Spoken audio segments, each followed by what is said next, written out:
Hi, it's Christiana-Simon page. Welcome back to my channel.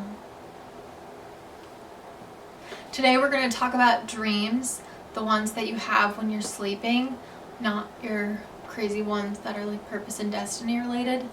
Those matter, but now's not the time for that. We're talking about subconscious nighttime art. That's what my weird hipster moment is going to call them, because dreams are amazing. I'm obsessed with just the concept that you're like, your body's continuing to function while you're laying horizontal, and although everything else mostly shuts down, your brain is like, time to go, action, let's move it. And like, it's like your brain like puts on a show. Yes, it's 2006 and I have thumb holes in my jacket and it's a hoodie, so my black outfits, I called them costumes, are getting more complex, so I'm enjoying that.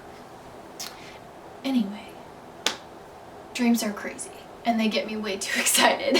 So I thought that it would be fun to just kind of like share a couple of my dreams. I have like two specifically that I'm gonna share. So if you like dreams and you like dream interpretation, now's your moment. Buckle up, buttercups, because these are crazy. I love dream interpretation. I can only interpret dreams if they're like written down, and then as I'm reading them, if I get ideas of what things mean while I'm reading it, I can interpret it at the end. But if I read through the whole thing and nothing comes to me while I'm reading it, then I can't interpret it. And if I hear it like audibly, then I can't interpret it either. Just quirky things. But here's the first dream. This one's like a bit scary, so if you're like me and you cannot handle anything scary or horror-y, it's actually not at all. But I that's just a fun fact about me, is I don't do scary movies, I don't do horror films. Even like really intense thriller movies, I'm still like, can we watch them during the day? Like at like noon. But here's the dream. This is from October 7th, 2016. I had a dream that there were fireworks going off midday around the east side, Fountain Square-ish side of downtown Indianapolis. There was a small group of people all congregated in a green field. All of a sudden, fireworks started going off in the middle of the field. They kept going off, and the group that was near the fireworks started getting burnt. Others watched on the outskirts, screaming in horror, but the group in the middle continued to let the fireworks burn them. They stayed and made no noise. They looked entranced. I saw one particular man with his face totally red and burnt. Pause. His face had been burned from a previous fire. I think I just knew that because I have a few friends that are burn victim survivors, and so I kind of know a little bit about what that looks like visually. So it was kind of ironic that he was a burn victim survivor in the middle of the fire and he was like being burnt in it. Here's the even weirder part. Not the part about being in his late 20s, although that's weird and I'm approaching that, so. But anyway, I saw one particular man with a totally burnt face, and he had sandy brown hair and a beard. And he had a hard jawline and no smile and no joy before or after the fireworks, including when the fireworks went awry and he started getting burnt. I said to the person next to me very casually, "Oh, his face is totally burnt." The scene faded a few hours later. There was media, so I think I stayed trapped in this dream, like watching all these people be burnt and not make any noise, and then all of us on the outside like freaking out, but then like just like this silence and entranced group that like stayed being burnt. Like genuinely like was stuck in this dream. So the scene faded and there was media crew and random other young people. There was nobody over 30. Even the reporters were really young, and there was even a teenager with like a huge, like the big cameras that are at TV studios, like that. And so while they were interviewing the guy with the burned face, out of nowhere, a pretty teenage girl in a pastel-colored turquoise dance costume began doing a circus gymnastics routine using a hula hoop. She was doing back walkovers in a straight line, with her hula hoop moving seamlessly around her. Everyone stopped and looked at her. Even the guy with the burned face stopped in his anger to watch her. She was making no sound, but beautifully and sweetly captivated the whole traumatic, fiery event with her dance. I think that there's a lot to unpack there.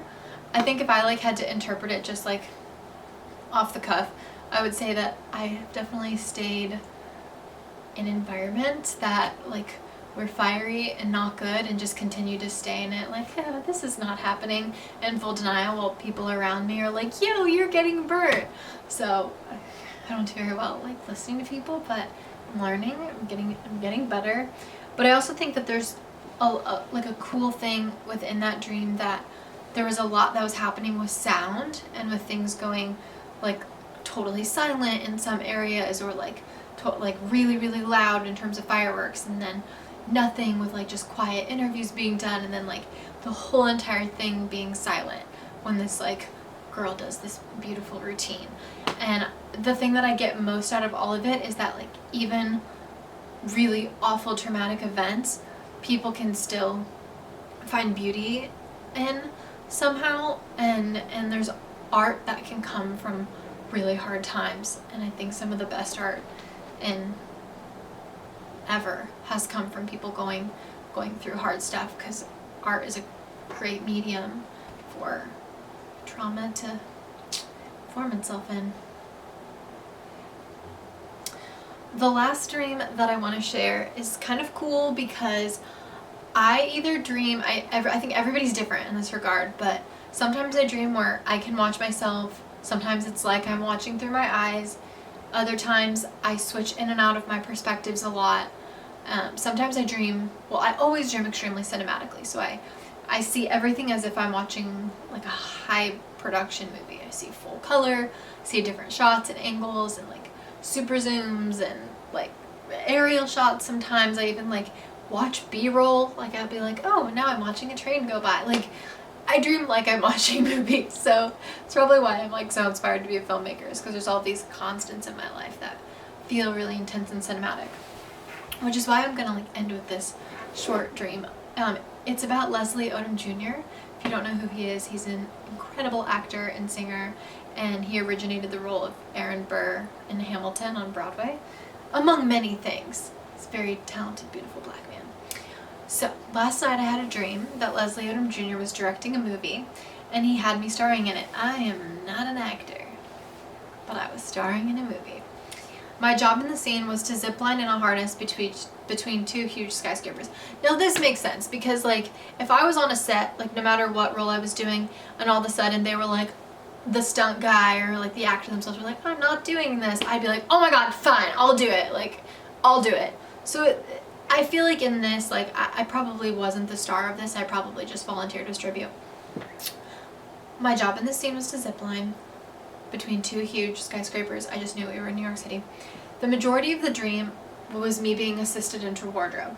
And at the end of the dream, I was being asked to click myself into my harness, and the cameras were rolling. Like as I'm clicking myself into the harness, it was like part of it. And so I was perched on top of the ledge when I was looking down and around, and I could see all the reflections of like the glass of all of the skyscrapers. And I was like ready to jump, butterflies and all. And right as I was about to jump, I woke up. But I remember it in so much detail. Like I think about the dreams that I have too. It's not like I just like, oh, that was weird, and I like move on from it.